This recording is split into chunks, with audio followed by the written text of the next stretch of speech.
Alrighty, we are live from Columbus, OH. That circle going a little better. OH. And this is the Ramsey Show Aftershow show. We are live. And we've confirmed that there's audio, and that's always good. And have missed a few after shows, times that I've scheduled them, and that's why I've added subject to change on the ticker below about the upcoming streams. I am Coach Steve Money. I'm a Ramsey Solutions certified financial coach, and for my financial content, it's youtube.com/Coach Steve Money where you're watching this, and so you just scroll past the Oak Island and the Skinwalker Ranch playlists, and you'll see the Ramsey Show After Show. That's this show. Today is number 571 of those. And answering your financial questions, that's my 8 p.m. stream, and I do that on most days, most weekdays that I can't do an after show because I'm working during that time, during the morning hours, or late morning. Whenever it's going to interfere with that. And well, the upcoming streams are in the ticker, and we'll recap those at the end. The music playlist has 12 Ramsey adjacent songs in them, including probably the best video I made. For one of those would be You Belong Dead Free. You Belong Dead Free. Shout out to T Swizzle there. She gets, every time somebody listens to it, she gets to add 0.000001 cent to her billions that she has. So good luck to her on that. Not good luck to her. Why is that there? That is in the wrong spot, whatever that is. I don't know what that is. Oh, wait a second. Okay, did I open it too many times? I did. Okay, so I don't need that there. Market report. Market was down yesterday. But of today, generally about even for the Dow Jones. The rest of the indices, the S&P 500 and NASDAQ and the Russell Small Cap Index, all up. And so that's the way you would like to see that work out. Let's check out the rest of the planet. Mostly up in Europe and mostly up in Asia. The US dollar is up against the euro, up against the Japanese yen, up against the British pound, love, up against the Canadian dollar, and up against the Australian dollar. So it's a powerhouse at the moment for the US dollar. And when the market's up, normally the value of the dollar is down that particular day. That's just the way it works out mostly, but of course not always. Let's see if we got any fun earnings coming up. Robinhood, Meta, is that today? That is 4 p.m. Okay. And also Microsoft. All right, two big ones, and that's gonna probably give an indication of how that NASDAQ is going to be happening, because people love the tech. You know that, they do. And tomorrow, Coinbase, the Apple, and the Amazon, some kind of fruit company, and they sent us a letter saying we didn't have to worry about money anymore, and that's good. One less thing, of course. Any excuse to do Gump. Apple down before they do their announcement. Down. Interesting. Up at Microsoft and Meta up. Not that much though. Amazon down almost 0.5%. and the Tesla, a rare time they are not up or down well over 1%, 0.82%. So that is rare for the Tesla. What else? Let's see. Let's look at the headlines. U.S. economy rebounded sharply in the second quarter. Oh, I thought all was to be lost. I thought all was lost due to the tariffs. Oh, maybe people shouldn't have sold their investments and so forth when that happened. Maybe everything was fine. Let's see. Can you explain about the currencies? Sometimes you say up, down, but the arrows are pointing the other direction. Okay, I certainly can explain that, and apologies about that. I never thought about that. So I always say the US dollar is whatever to the foreign country. So the foreign country is second in my way of explaining it, the way I talk about it. But as you can see here, the foreign country is, in this case, and I don't know what makes it, it's not alphabetical, as you can see here, because see in the US dollar versus Japanese yen, they have US first. And it's not the country that's up at the moment. So I don't know what their reasoning is. Maybe it's at a certain time of day. Or something like that, when it resets and it's whoever is up at that time, they get the top spot. I don't know how it works. But so the arrow is pointing down, but the US dollar then would be over the euro. Same as here, where it's the opposite. The US dollar is up over the Japanese yen. And so that's how that would work. US dollar over the British pound low. Over Canadian dollar and over the Australian dollar, even though again it's a lot of arrows pointed up, a lot of arrows pointed down, but that's what it means. Crumb, good question. I just never thought of it before. Never thought about explaining it.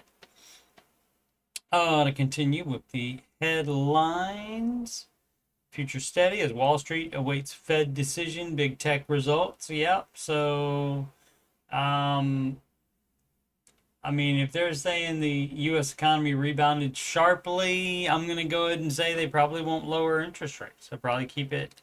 They don't like to be proactive over there at the Fed, and being proactive as far as lowering interest rates in advance to make sure that inflation only goes up 2% a year. But they don't do enough. So they do more. They're more reactive than proactive. Private company hiring bounced back with $104,000 increase in July, ADP says.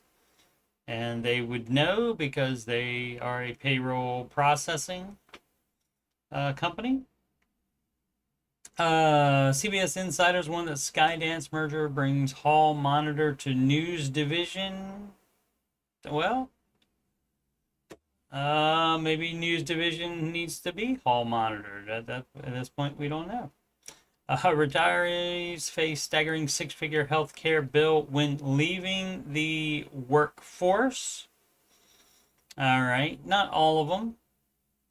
So I don't know what that is. I mean, that can happen for some retirees for sure, but not all of them. So definitely Fox definitely make a scary headline for sure.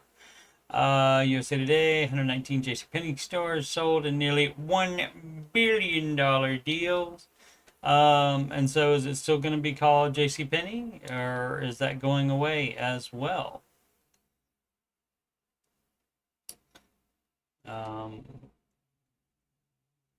I'm surprised they're still around, matter of fact, at all. U.S. intelligence, basically malls, that kind of thing. U.S. intelligence intervened to persuade Department of Justice to allow merger. Okay. I don't know what merger they're talking about, unless it's the JCPenney thing. I don't know. Sneak preview the new Chevrolet Bolt. Ooh, a car. Bleh, I don't care. United Airlines JetBlue partnership gets Trump admin clearance to fly. Okay, I guess they're just being trying to be funny there with saying that it's been approved, and so that means clearance to fly, even though they're not actually flying, but it's flying companies because they're an airline. Alrighty, fun times, and that was today's market report. All right, so I have some articles. Well, actually, this is a more like a blog post in the investing part of RamseySolutions.com. And I looked at this up because the other night in the like two answering your financial questions streams ago, there was a question about or I don't even know, it was something about I can't remember if it was stork mode, a pause on the baby steps for expecting baby, or if it was storm mode for just a any other type of emergency. I can't remember what it was. I think it was baby. And whether you should stop investing on that. I don't remember Dave saying specifically to, and it still doesn't say here, but it does say the reasons to temporarily pause it, and that would be you have debt. Yeah, you're on step 2, investing step 4. Guess what? That means you're not doing it, and if you're already doing it, you stop it and put that money towards debt instead. And you don't have your full emergency fund, right? That's step 3. Investing is step 4. See how this works, kids? You don't just pick and do whatever baby step you want to do. You're saving up for a home, right? Let's see if this confirms the 2-year thing. Let's see. Technically, saving up down payment for your home is baby step 3B, but for some people, there's hashtag season to start investing comes before their season to buy a home. So it's okay to stop investing and pile up cash for your down payment, but do it quickly. We're talking a matter of months to 1 or 2 years tops. Okay, so yeah, 2 years, up to 2 years. So yeah, not 5-year detour. No, after the 2 years, Mr. Ramsey wants you back in investing. You lose your spouse. But when you passes away, it's like any big life change, and I think that other major life events, and if you have an emergency, something that you just can't quickly cash flow, something that is going to pause your baby steps, that's a major enough event, and so that would be you would stop investing, and especially if you're not even working during that time. So you would stop investing. But saying that specifically that you do stop investing, I don't recall him ever saying that when in regards to expecting baby. But I should have expected the advice to be very simple and the same no matter what. So no matter what kind of emergency, whether it's stork mode or storm mode, that you should do that. So that's the answer to that. And I had to look for what other article do I have here. I think this was posted on the Reddit, the subreddit that we'll look at shortly to answer questions from. But the 10 richest U.S. counties when you factor in cost of living. And the thing that surprised me most here, of course, Loudoun County, Virginia. That's your DMV. Delaware, Maryland, Virginia. That's Washington, D.C. And that's because all that government money is there. And so that is the highest, or the richest county. But what I was surprised about, let's see, we got one in Minnesota. And I normally say, move to the Midwest. Things are cheaper. And, there are pockets, there are counties apparently that are not that cheap. And of course, they could be cheap, and so all the rich people live there because it's cheap. That could be it too. Williamson County, Tennessee. Where is that? Greater Nashville, including cities like Franklin, and that, of course, is where the Ramsey headquarters is, in Murfreesboro, has a cost of living just 5.2% above the national average. But Williamson, okay, so that is a different one. I was going to say, does that include Greater Nashville and Franklin? Franklin is just outside of Nashville. Falls Church City, Virginia, and that my ex-wife lived there when I met her. She was teaching. And fun story. We started dating, and we watched an X-Files episode. It would have been repeats, almost assuredly. Yeah, they're not during the original run, but we watched X-Files episode, and of course, a lot of it takes place in Washington, D.C., and so there was a particular nasty bad guy entity, monster of the week kind of thing, and it took place right in Falls Church, so she was freaking out about that.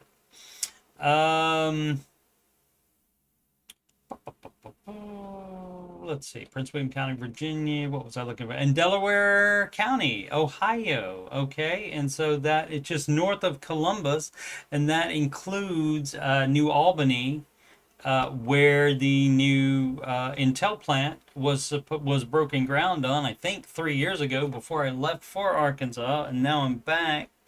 What is it? 2.5 years later, and it's still construction hasn't actually begun on it yet, and they just laid off 100,000 people or something, and Intel did overall. So that could be a while, or it might not ever happen. But I was surprised about that, about Ohio having somebody in there. But it is a richy area for sure. Not nowhere, that us poors can live in. As for Trey, if you happen to be watching this, Trey, now or later, I know you enjoy when I say distinguish between the richies and the poors.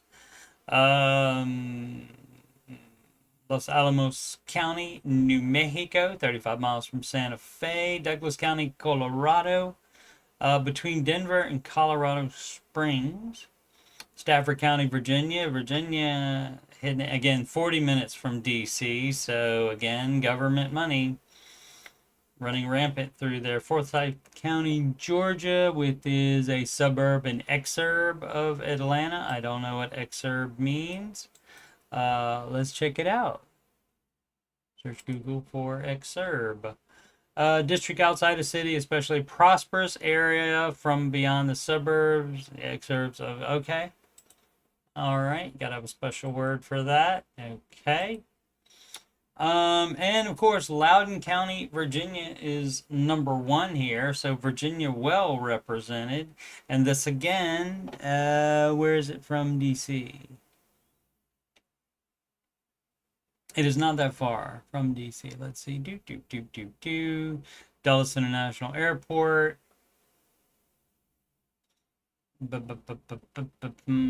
Northrop Grumman and Raytheon, major employees. I think Northrop is an airplane manufacturer. I can't remember.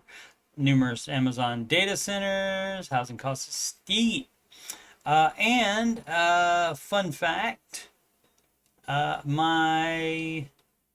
my nephews is named Loudoun because that's where he was conceived. His parents were both in the military at the time, and apparently stationed there or somewhere near there, or it was a trip. I can't remember. It was a vacation or something like that. I can't remember. Anyway, was conceived there, and so was named. Wow, fun times. All right, let's get into some questions. Oh, first, let's talk about me for a little bit. Um, let's go back to the main page. While we do that, there we go. So talk about me. What's fun in my life? Oh, okay. Let me pull up the stream software here so I can see what shoulder. No, this one. So that jersey hanging there on my step, it's a jersey shirt actually, so it's not like a full football jersey, but it is NFL licensed, and it does have the Commanders logo on it. I own lots of Redskins stuff from back in the day, but it's been many years since the last new thing I have that says Redskins on it would be a knockoff, not NFL licensed Robert Griffin III jersey. And so, how long ago was that? 15 years ago? I can't even remember. It's been a minute since that. And so, this is I haven't bought anything that has, since they changed their name to Commanders from Redskins, I have not bought anything. I went to work one day, and there on one of the desks there was a bag with my name on it. This is very recently, and there's a bag with my name in it, and my name on it. And so I opened it, and I was like, no way, this is crazy. I mean, I talk with the bosses and some of the stuff, some of the people that work there about football and stuff. So it wasn't a secret that my favorite team is the Commanders. And so the bosses aren't saying that it's a company gift. They're not saying, they're not saying anything like that. And it actually would be scarier if a person bought it for me, because it also has a Meyer tag on it, so it's probably bought locally, and it is probably a $40 or $50 item, because it's like made out of jersey type material, even though it's not an actual full jersey. It's what they call a jersey shirt.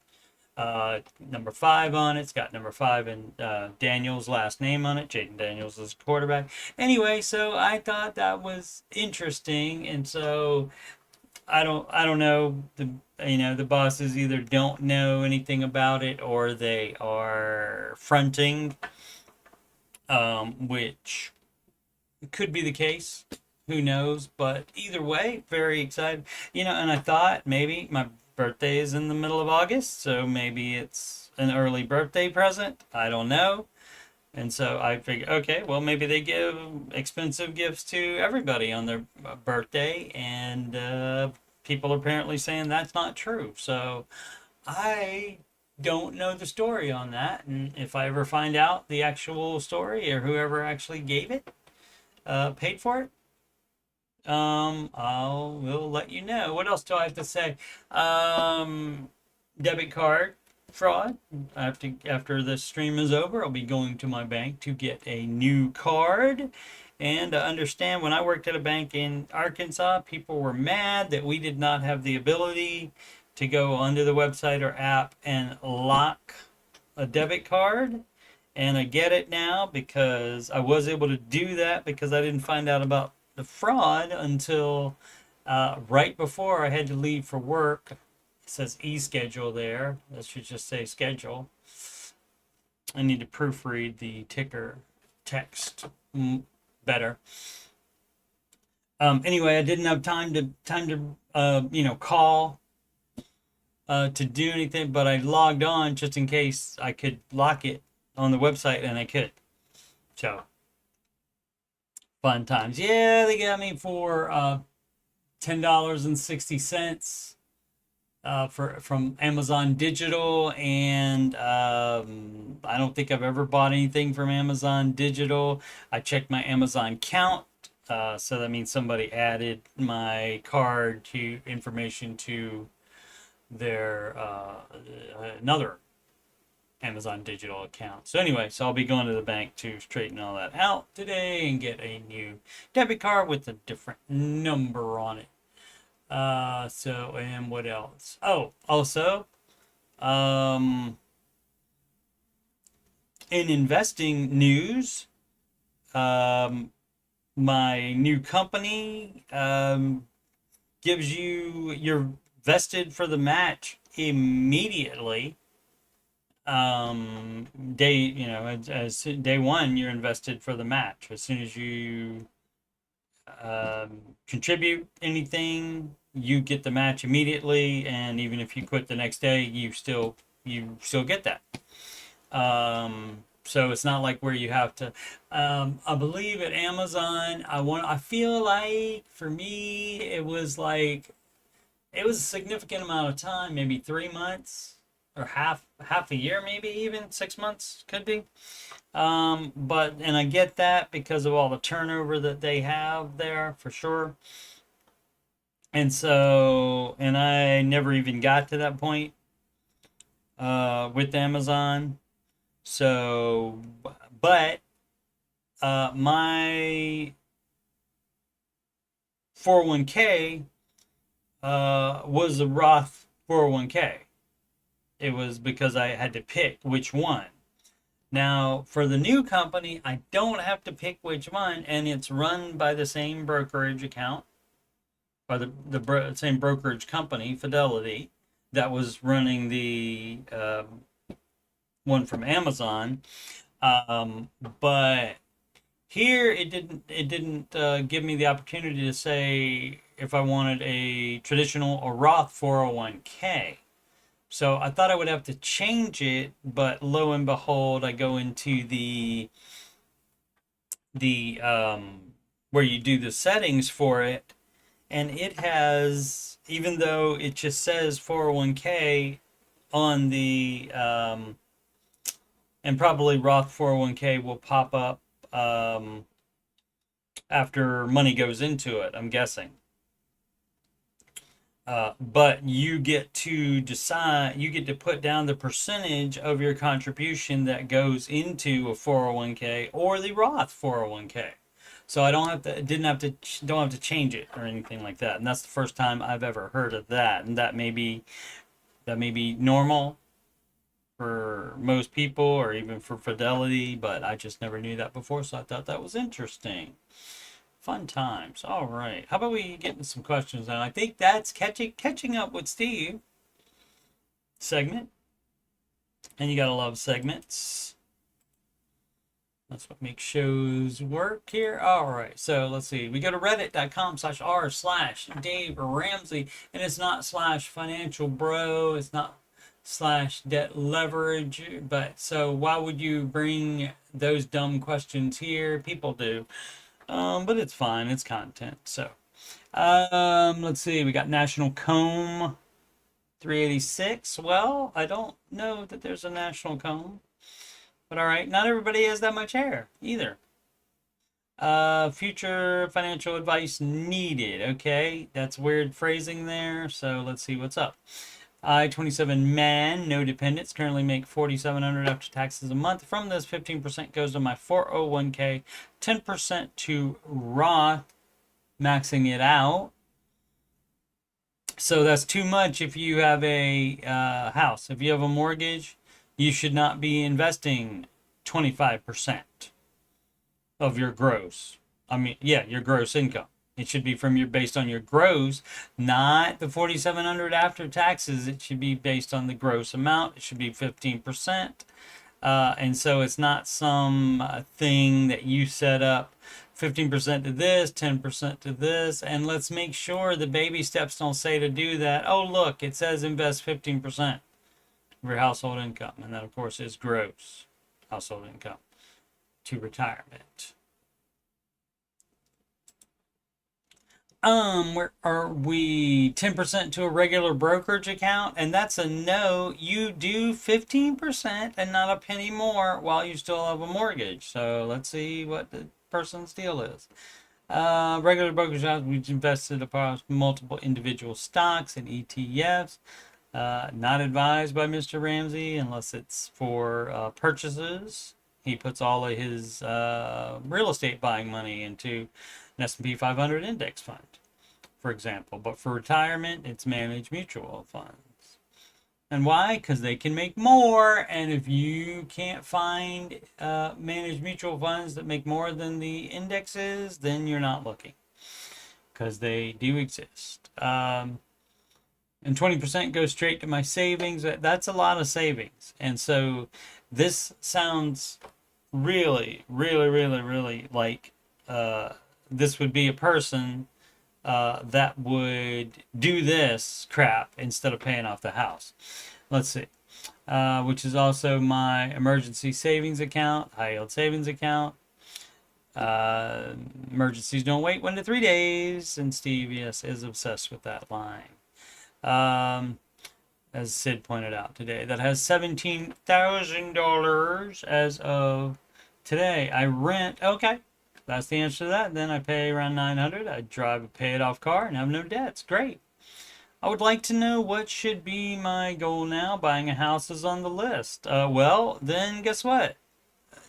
You cannot buy it with invested money. I mean, I guess you can put your savings in a regular brokerage account, but that's not advised unless you have a 5-year window or a 5-year period before you're going to buy the house. If you're going to buy the house before 5 years, then you just throw that in the high yield savings account, or a separate one from your emergency fund. I would like to know, buying a house is on the list. Should I save up to 20% for a down payment? Yes, for a house. Or how should I figure out things exactly? Any advice is appreciated. What would Dave do? Dude, if you want to buy a house post haste, and that means very quickly, you can even stop investing completely, as we just learned, for 2 years to save up the larger down payment faster. And that's exactly what you should do. And so your like regular brokerage account that invested across multiple stocks and ETFs, and 20% goes straight to savings, which is also my emergency savings account. Okay, the emergency savings account is a number that you decide. It's 3 to 6 months of your expenses, and it doesn't get added 20% every paycheck or every month or anything like that. It doesn't. That is not how it works. You do not add to the emergency fund after it is complete. So you're doing it wrong. You're understanding it wrong. But no debt, so you're in a pretty good spot. But want to buy a house? Yeah, you would prioritize buying the house over the investing. You cannot do both at the same time. So you got to pick which one your priority is. If it's investing, then you take a long time to save up for a house. And then in that case, if it's going to be 5 years or more, you can put it in a brokerage account.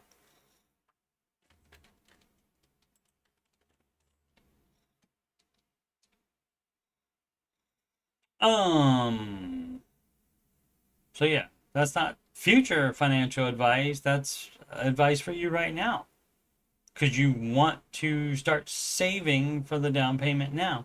And actually you have the money, and the idea would be that you do not leave any money in that brokerage account. You do not leave any money other than the full emergency fund in that high yield savings account. You would liquidate all of that and put that towards the house. You don't keep extra savings around to not put on the house, the same way you don't keep extra savings around not to put on debt. First in step 2, and then on step 6, the house debt, you do not have extra savings unless it's for something specific. It's a sinking fund for a vacation or new tires. That's my go-to example on the sinking fund. You need that stuff and you need to save for it, but it needs to have a specific name. You don't have just a brokerage account for investing in addition to you're already over investing, way over investing, which is better than under investing for sure. And so, this is a mistake. And now you can correct it, but you're from a good place because now you have so much in investing, especially the 401k and the Roth. So you're doing well at 27. Man, by the time you got over 30 years in the market. By the time you get there, you're going to be a very wealthy individual, but your house should be paid off before you do any other than 15% investing. And of course, the financial bros are going to tell you to debt leverage a mortgage that might be at this point. I think somebody got one recently that was 5.99%. And since the indexes can make 10%, people will tell you to debt leverage to have extra savings or investments. But I don't know if you've heard of Mr. Ramsey. He's the no debt guy, and that includes debt leverage. So that's a no from him, dog. Little pitchy, dog. Otherwise, source 842, should I adjust our housing payment budget based on my new take-home pay after increasing retirement savings? Yes. So if you increase retirement savings, you might have to move then. If you're, I don't know what housing payment budget. Do you not have a house now? Let's see, my family recently reached baby steps 4, 5, and 6, and we're in the process of increasing our retirement saving to our Roth 401k to 20% of our pay. And so again, you're dumb. It says it right here, doesn't it? Where is it? I found it. Invest 15% of your household income. Where does it say 20? Where does it say do an extra 5%? It doesn't. You know when you would do that? You know when you would put in one more penny than 15% of your gross household income? You would do that in step 7 after your house is paid off. So quit being dumb. People are so dumb. So you would not do that while you still owe money on it. This would, however, lower our take-home pay considerably. Do you guys think going over the 25% of take-home pay for a mortgage is okay in this scenario? No, they don't. I'm sure some 10 people, maybe half of them probably said, yeah, that's all right. But you're doing a financial bro crap. Again, dumb stuff. This wouldn't affect our current house, which is our starter home, but we will probably be wanting to move into a family home more suited for kids in the next year or two, which will most likely put us over the 25% budget, as our current mortgage payment will be 22% of our take-home pay after the increase to retirement. Okay, you do not move to a bigger house for kids to live in that haven't even been born yet, that haven't even been conceived yet. You do not do that. That's dumb as crap. Yeah, but your current house should be paid off with that extra 5% not going to retirement. So how about we do a little thing called, since you say you reach baby steps 4, 5, and 6, maybe you should do something resembling baby steps 4, 5, and 6. And this says not at least 15%. This says invest 15%. And that must mean that other extra money must go to kid college. They don't have any, doesn't apply. So that means everything extra other than the 15% going into retirement goes to pay off the house early. Yeah. So you're doing it wrong. Everybody wants to do everything way in advance. That's so dumb. You stay where you are. Your house will appreciate and you'll have more equity in it. And you just pay it off. If you move before you pay it off, great. You still get all of that money back. Even if you pay it off and then move, you get all of that money back plus whatever the appreciation has been on it. 12 dogs for me. That's too many. Day traders. Call today was about day traders. Lady called in telling how her husband has ruined them financially. Unfortunately, she knows nothing about their finances except they are ruined. I remember that call. Oh, sleepy. Sorry about that. Do you know any day traders? I do not. Dave said 97% failed within a certain period of time. He urged her to take action. Okay. And this has been the call of the day. Wrap up from 12 dogs for me. No question, no comment on it. So I don't know. Just reporting on it. Okay, good job. Joey 2 Wavy. Planning for big upcoming life changes. Yeah, let's do that. Context. Hi guys. Hi guys is a greeting. It's not a context.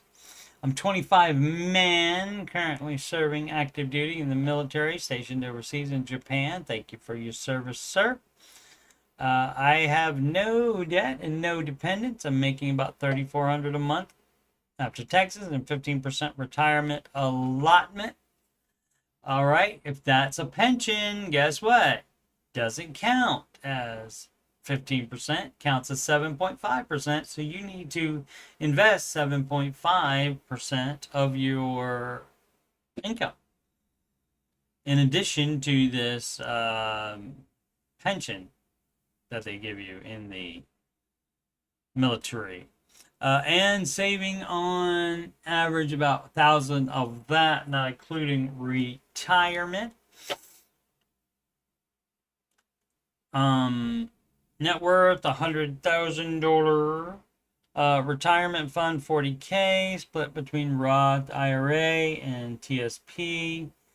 House fund. Well, if it's in TSP, that's not a pension.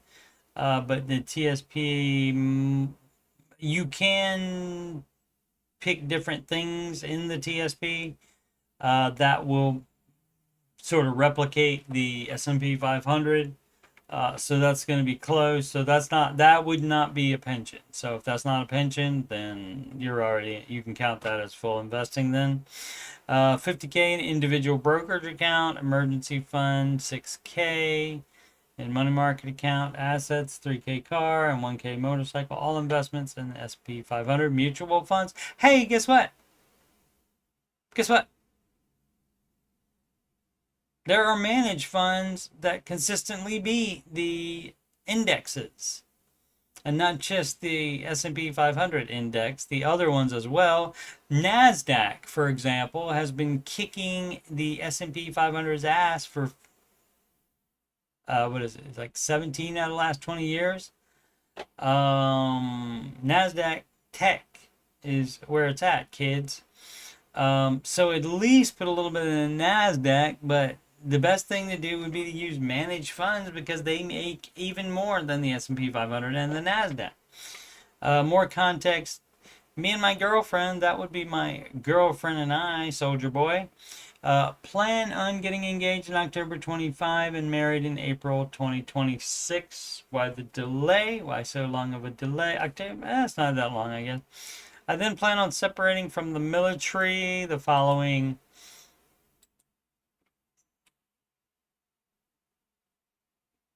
May and going to Bible college in the fall. I will be using the GI Bill, so my tuition and housing will be covered while I'm in school. Great. Again, my girlfriend and I, not me and my girlfriend. That is incorrect. My girlfriend and I will both probably be working part-time unless we have a kid. Then it will just be me. Neither one of us has a degree. Okay, what were we looking for? Planning for big upcoming life changes. Short-term goals: ring, wedding, car, truck, transition out of the military. Midterm goals: finish school, start having kids, save for a house payment. Long-term goals: own home, be financially independent. Question: what's some general advice, rules of thumb that I consider while preparing for the next phase of life? No debt. How much should I budget for a ring, wedding, honeymoon? No clue on that. Some people say all kinds of different things. Some people say 1 month. Some people say 3 months salary. Ring sellers probably will tell you more than that. The wedding, um, they can cost $25 or so for the license and get married by the justice of the peace, or you can probably make it as much money as you want, millions and millions of dollars.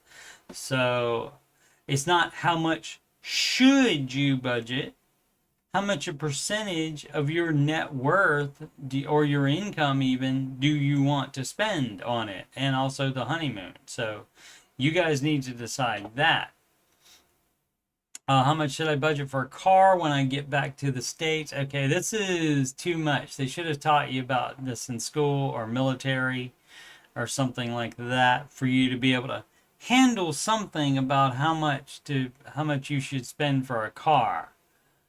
As little as possible, coming from somebody that doesn't care about cars except getting from A to B.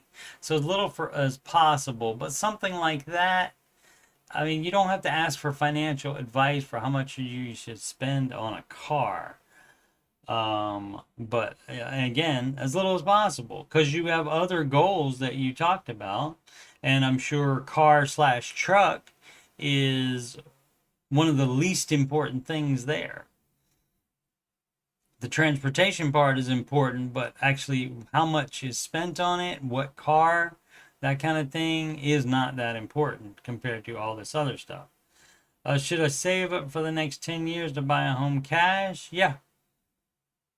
That is the advice. The advice is to pay full cash. Or you can buy right after you get out of college, 30 to 50% down payment on a 150, 200K home with 15-year fixed. Yeah, that it would be fine as well. I commit to a modest lifestyle and don't plan on making a ton of money. I want to save intentionally, but maintain a comfortable standard of living as I raise my family, serve in the ministry, and continue to do things I love, like traveling. Okay, so you see, when the ministry is not going to be a cash cow for you, so you know what that may mean. That may even mean, especially when you have these other costs involved, like kids and a mortgage, that kind of thing, you might not get to travel. So again, this is one of those where you are limited by the amount of your income.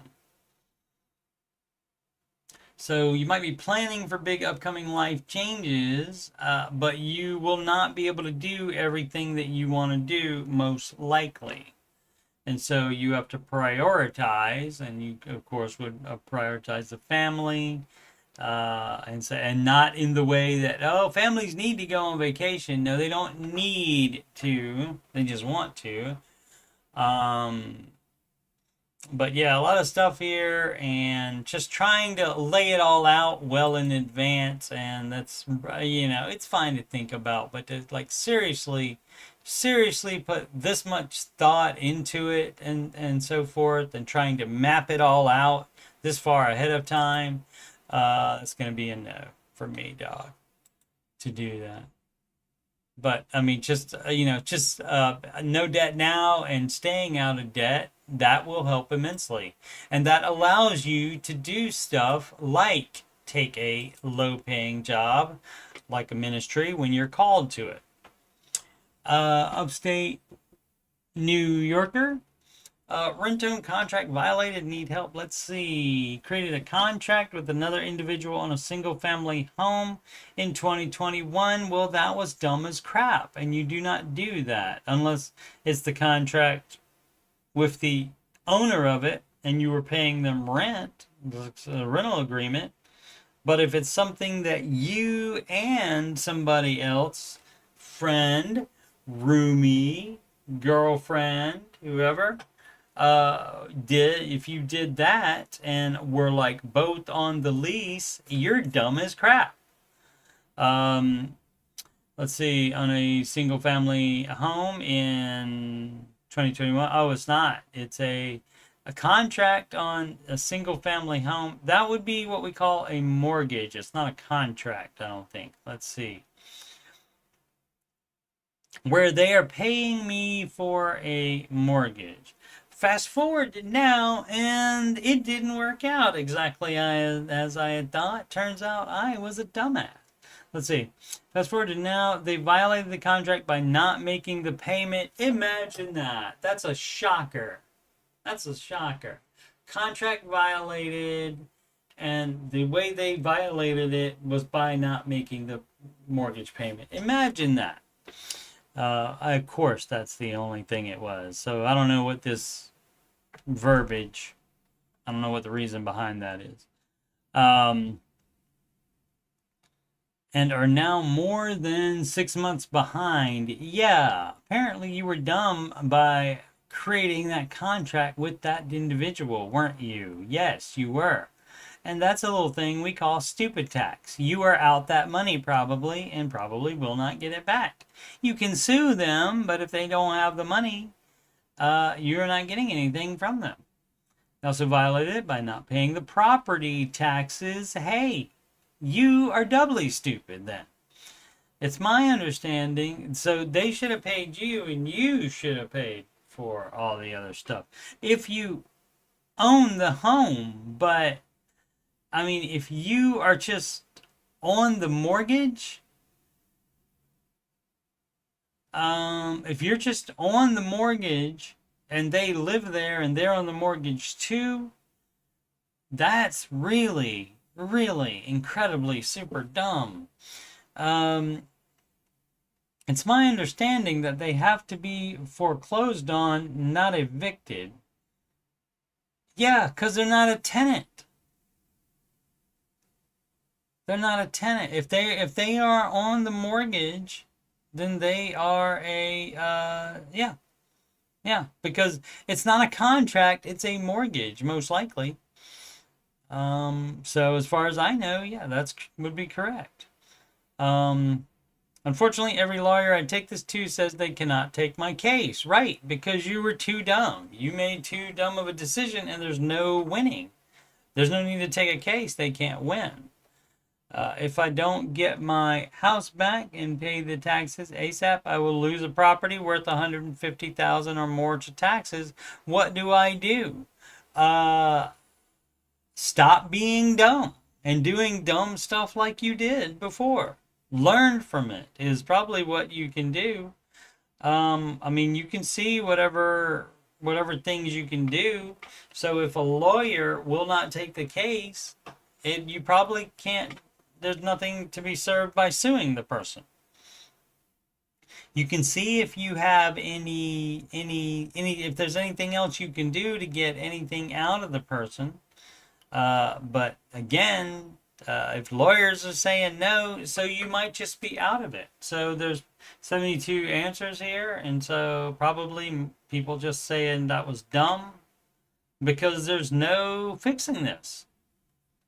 Unless you have all the taxes and you can get it up to date and you can pay the mortgage and get it up to date. If you can do that, then you can keep it. Is that worth keeping it? Probably not. At some point you got to quit being dumb and doing dumb stuff like that. Check all of your financial activity, and if there's any other dumb crap in it, get rid of it before that bites you in the ass as well. 3D lat for life. 3D lat. This means we be late. Don't know. Financially stable, but feeling behind. Should I slow down and live more? Okay. You don't make financial decisions based on feelings. You should make financial decisions based on facts instead. Hi everyone, I'm 37 years old and could use some perspective. I just bought an apartment in cash after saving diligently for the past 10 years. I also have a 10-month emergency fund. Buying an apartment could be not in the United States because we don't do buying apartments that much here. At least not individuals. I also have a 10-month emergency fund. And how much should it be, kids? It should be 6 months. So you're doing it wrong. But yeah, I mean, you bought the. I mean, I guess you can have the 10-month emergency fund if you're on step 7. Let's see, a stable job with a good pension, and about 6,000 invested so far. Okay, you say good pension. Guess what? Doesn't count for the full 15%, even if you're investing 15% of your gross income into that pension. That only counts for 7.5% towards Mr. Ramsey's 15%. So you have to invest outside of your good pension. Layla, I've been torn. Nothing's fine. I'm torn between two paths. Keep pushing hard, continue working overtime, and focus on aggressively building a strong investment portfolio over the next 5 years. That's the one that will result in the most money, probably. Slow down a bit. Start enjoying life more, travel, and only invest around 20% of my income. That's going to be, you're going to have more experiences, but less money. Trusting that I'll build a decent foundation. Part of me feels behind financially, especially when I compare myself to others. Comparison is the thief of joy. Do not compare yourself to others. Because their situations don't matter. Like anybody that has debt, theoretically, this person doesn't have debt. But like normal people have debt. And so you can't compare yourself to their financial situation. So don't even try. Don't do that. You just make the decisions on what you want to happen for you, what you are prioritizing. And that's not a feeling, that's you making a conscious choice and prioritizing it. If money is what you love, then that is what you will receive. That's from Star Wars A New Hope. So you can prioritize that. You can slow down a bit, start to enjoy life, travel, and only invest around 20% of my income. You can also be somewhere in between 1 and 2. You can also be more halfway between 1 and 2 there. And maybe not, not slow down as much as to be only investing 20%. I compare myself to others who've been investing for years. Hey, guess what? If they've been investing longer than you, they have much more opportunity to have more money than you. So that's dumb as crap. Let's see if there's anything interesting in the rest of it. But at the same time, I've lost a few close friends recently. It made me reflect a lot. Life is really short, and I don't want to miss the chance to enjoy the present while I can. What are your thoughts? Has anyone been in a similar situation, found a good balance between financial goals and living more fully? Yeah, that's you making a conscious decision on what you want and following it. Basically, the same way you create a budget and then you follow it, stick to it. You make the decision on this about what you think is best, and then you do that. Alrighty. Let's hit one more here. Baby Billy 1, how to calculate 15% of your household income. I was a smart ass last night when I previewed this question. And so you see, kids, and so this would be the of gross household income. So you take, that number that you get when you say, what's your gross household income? That's a number, right? So you say that for the sake of being easy. Let's say it's $100,000, right? Just to have a number there, so you just show you how freaking easy it is.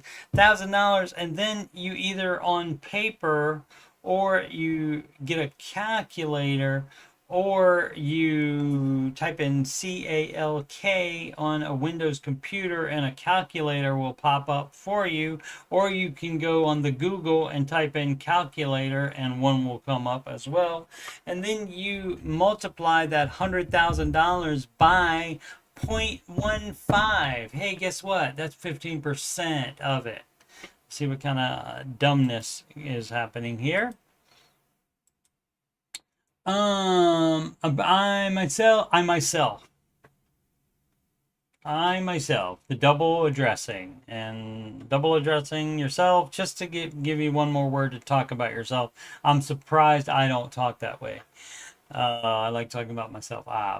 I myself am pretty much covered by the 15%, as my employer matches up to 4% of every paycheck. And then my profit share bonus is much as 11% of my previous year's salary, including bonuses to my 401k and the rest paid in cash. What counts towards the 15%, my friend? And so this is what he's talking about, not just to get to the number. This is what he's talking about. It's about how does this stuff weigh in as far as what it counts for. So everything that the employer puts in that they pay for, none of that counts towards your 15%. The match does not. The profit share bonus each year does not. Bonuses to 401k do not. All that is gravy. Biscuit. Gravy on the biscuit. It just means it's extra. So none of that counts. So the 15% is what you put in there. Mr. Ramsey wants you to have 15% skin in the game. However, my wife's company is an ESOP, and her retirement is based on the company stock value, which is only stated once a year. Well, that's not very fun. She needs to be investing outside of that company as well, probably. I've never seen negative valuations. However, some years it's huge and some years it's barely anything. She needs to be investing outside of that company. The dollar values of each of our accounts seems to be increasing at the same rate over the life of the account.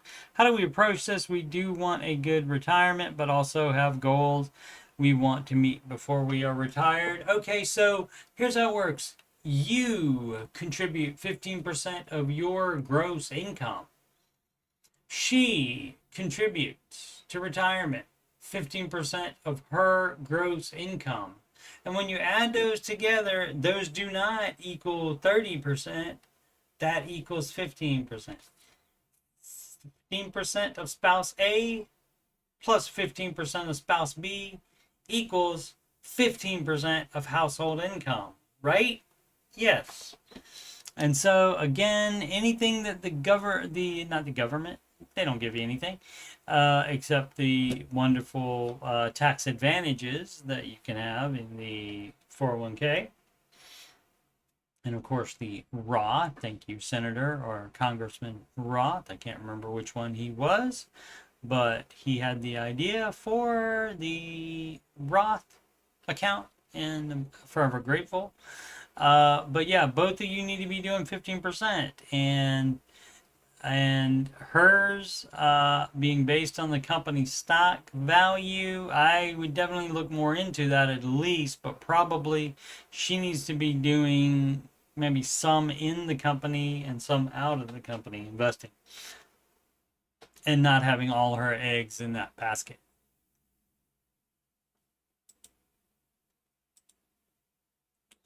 Alrighty. Alrighty. So, let's, yeah. 15% household income, chart of account, asking for payment. I talked about these yesterday briefly, previewing them, and we didn't even get to them. Fun time. So I guess I won't do that. How do I manage paying off this loan faster? Okay, so the way you buy things, the way you save faster, the way you pay off debt faster is very simple. You do not spend the money on anything else. There's no tricks. There's no magic. So that would be the answer to that one. Having a tough few weeks. We'll see about that. I have an after show tomorrow. We'll find out in briefly. A few brief seconds here. Home repairs on an older mobile home. That's gonna probably be a no for me, Doug. I did as y'all advised. How do I keep my eye on the prize? By keeping your eye on the prize. Again, I mean, if having better finances is not important enough for you to be an adult and stop wanting things and buying things, then that don't increase your net worth, then there's no hope for you. So I don't know what to tell you. Then nothing that I can tell you will work except be an adult. Alrighty, once more, Coach Steve Money, Ramsey Solutions Certified Financial Coach. You can schedule a free financial coaching consultation / assessment with me at actually by emailing coachstevemoney@gmail.com. My schedule changes too much at work to do it via website because I can't update it with all the changes fast enough. So you just email me and we will work out that time. And again, that is free. Restart the plugs again. You can also email, same email address, coachstevemoney@gmail.com, if you have any questions about anything on my YouTube channel, any financial coaching questions, any just financial stuff at all. Anything on your mind, you can use that email. Be glad to hear from you. Donations can go to paypal.me/CoachSteveMoney. Alternative to the Cash App, $ Coach Steve Money. It wasn't taken. Or a Walmart gift card to that same email address, coachstevemoney@gmail.com. It wasn't taken either. Upcoming streams, let's see. And of course, subject to change always. I think I missed 2 or 3 scheduled streams this past week, just because we're working more. The Ramsey Show After Show, and that is 11:05 a.m. Eastern, Wednesday, Thursday, July 30th. That's today. Monday, August 4th. Okay, so and Thursday, August 7th. So none until next week, other than today. Answering your financial question streams, 8 p.m. Eastern time. So there'll probably be more of those. Let's see, Sunday, August 3rd, Tuesday, August 5th, and Wednesday, August 6th, and Friday, August 8th. Okay, so that's all for next week. So mostly, that's about 4 8 p.m. streams. So yeah, the night one is the financial questions one, and the Ramsey Show After Show is the day in the the one in the morning. And I need to take that E off of schedule. I don't know why that was typed on there incorrectly or moved to there. Whatever. Alrighty, I'm gonna go get my new debit card. And get that all taken care of at the Bannock. And go to the grocery store and get a pizza all at the same time on the same trip, and that's a good way to help with finances when you combine trips like that instead of doing one single trip for every little different thing under the sun. Alrighty, thank you for watching. Please subscribe, like, and comment, and as always, make smart financial decisions every day.